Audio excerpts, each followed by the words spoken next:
অলপ ক'ভিডত আক্ৰান্ত হৈ বৰ্তমান সুস্থ হৈ আকৌ কামত আজিৰ পৰা আপুনি কালিৰ পৰা আহিছে আপুনি কামত আজি আপোনাক নিজে খবৰ ল'বলৈ ডিচিপি চিপিকে আহিছে উৎসাহ যোগাইছে আপোনাক কি ক'ব বিচাৰিব? খুব ভাল লাগে আচলতে আমাৰ যেতিয়া অভিযান কৰ্তৃপক্ষৰ ফালৰ পৰা আমাৰ নিজে ডিজিটাৰ আহি পেলাই নিজে খবৰ লৈছে আৰু অকল মোৰে খবৰ লোৱাটোৱে নহয়, ছাৰে একেবাৰে আমাৰ পুলিচৰ আমাৰ ইণ্টাৰভিউ জোৱানজনলৈকে ছাৰে খবৰ লৈছে। ছাৰে মোক সুধিছে যে তেওঁলোকৰ খবৰ লৈছেনে, তেওঁলোকৰ ঘৰৰ খবৰ লৈছেনে নাই, স্থানীয় ওচৰ পাজৰৰ মানুহৰ খবৰ খাতি ৰাখিছেনে নাই, এই গোটেইখিনি কথা সুধিছে আৰু তাৰ ফলত আমি সঁচাকৈ বিৰাট অনুপ্ৰাণিত হৈছোঁ আৰু কাম কৰাৰ দুগুণ স্পৃহা আমাৰ কাৰণে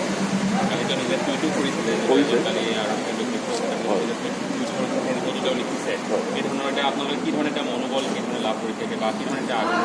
ছাৰে প্ৰতিটো মুহূৰ্ততে আমাৰ লগত ছাঁৰ দৰে লাগি থাকি আমাক যিখিনি মনোবল যোগাইছে সেইখিনিয়ে আমি